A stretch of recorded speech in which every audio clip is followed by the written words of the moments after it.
শেষে ছাত্রলীগের এগেনস্টে সবাই ঐক্যবদ্ধ হওয়ার জন্য আহ্বান জানাচ্ছে। আপনারা সবাই ঐক্যবদ্ধ থাকবেন ইনশাআল্লাহ।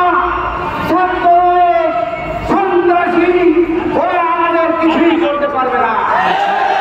আমরা মিছিল শেষে যারা বাড়ি ফিরে যাব একসাথে এসেছি, একসাথে যাওয়ার চেষ্টা করব।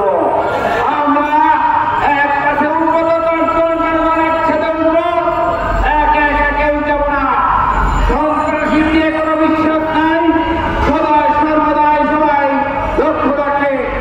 আমি আমার জনগণ যেইটাই রাজনীতি করেন না কেন, যারা রাজনীতির মধ্যে আছে তারাও দেখেছেন আজকে যারা এই ইউনিভার্সিটিতে পড়ে, কলেজে পড়ে, স্কুলে পড়ে, এই স্কুল কলেজের ছাত্রদের ধরে ধরে তারা কান পুলিশের মতো রাজপথে কিভাবে পিটাচ্ছে।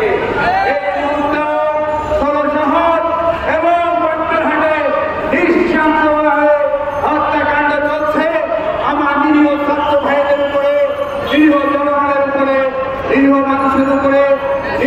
একটি শেষ করছে, ধারাগুলো চলছে। আমি এই সমাবেশ থেকে ঘোষণা দিতে চাই, আর একটি আবার যদি আমার ভাইদের বিরুদ্ধে গণহত্যা হয়, এই আন্দোলন সরকার প্রকরণের আন্দোলনের উপরে। শেখ হাসিনা আপনাকে বলে দিতে চাই, এই যে আগুন আপনি চালিয়েছে অতি সত্তর পদত্যাগ করে আগুন নিভিয়ে দেন, তারা হলে ছাত্র সমাজ আপনাকে ছাড়বে না। শুধুমাত্র আমি এর নির্দেশে আছি। আপনারা জানেন এই শেখ চরমনাই হুজুরের ইসলামী আন্দোলন বাংলাদেশ একটি শান্তিপ্রিয় দল। এই দল প্রধানমন্ত্রী বিশ্বাস করে না, অগ্নিসংযোগে বিশ্বাস করে না। তবে আমাদের মধ্যে যদি আঘাত আছে, আমরাও চুপ করে থাকবো না ইনশাআল্লাহ। প্রশাসন ভাইদের বলতে চাই, আজকে যে সহযোগিতা করেছেন এর জন্য আপনার ধন্যবাদ। সাংবাদিক ভাইদের ধন্যবাদ।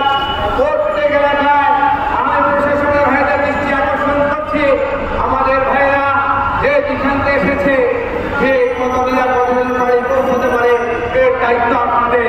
কোন রকম যদি ছাত্রলীগের গুন্ডারা, ছাত্রলীগ খুনিরা হত্যা করে এর দায়িত্ব আপনাদের নিতে হবে।